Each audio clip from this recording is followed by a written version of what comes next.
Live Maharashtra digital news, हक्कासाठी लढणाऱ्यांचा बुलंद आवाज। भैया माईक बंद करा जरा। जिल्हा परिषद निवडणूक प्रक्रिया पार पडते। आपण आज जवळपास 6 ते 7 सभा घेणार आहोत। काय वाटतंय कुणाचा कसा प्रतिसाद आहे? महाराष्ट्रामध्ये आणि परभणी जिल्ह्यामध्ये भारतीय जनता पार्टी महायुतीचेच अध्यक्ष बनतील। सर्व 12 जिल्हा परिषदेच्या सर्व जागा भाजपा महायुती निवडून येईल। एकही जागा महाविकास आघाडीकडे जाणार नाही। सर्व अध्यक्ष भाजपा महायुतीचे होतील। काय वाटतंय कुणाचा? आता एकतर अजितदादांचं निधन झालेलं आहे, प्रचारही शांत झालेला आहे सगळीकडे।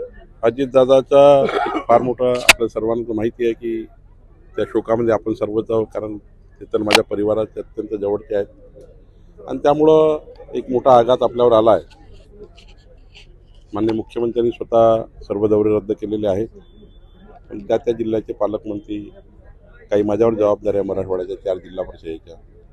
तर मी आणि आमचे सर्व मंत्री त्या ठिकाणी कार्यकर्त्यांची जी निवडणूक असल्यामुळं कार्यकर्त्यांना आधार देण्याकरता आम्ही जातो आहे। पण कुठल्याही पक्षावर टीका न करता महायुतीमध्ये मनभेद नव्हता। अजितदादाच्या पक्षावरही काही चर्चा न करता अजितदादांचेही पक्ष या ठिकाणी लढत आहेत।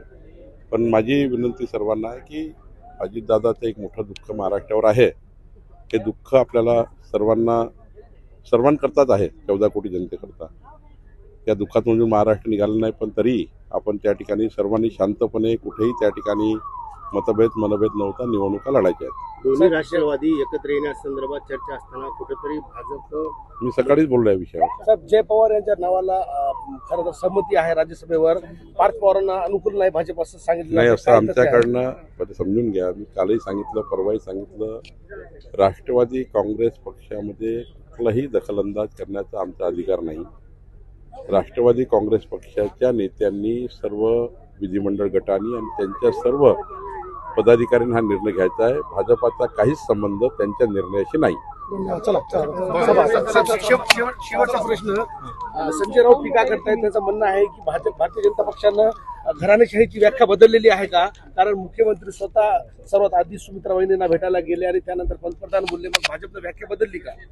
पहिले संजय राऊतांनी हे सांगितलं पाहिजे की महाराष्ट्राचे मुख्यमंत्री उद्धव ठाकरे असताना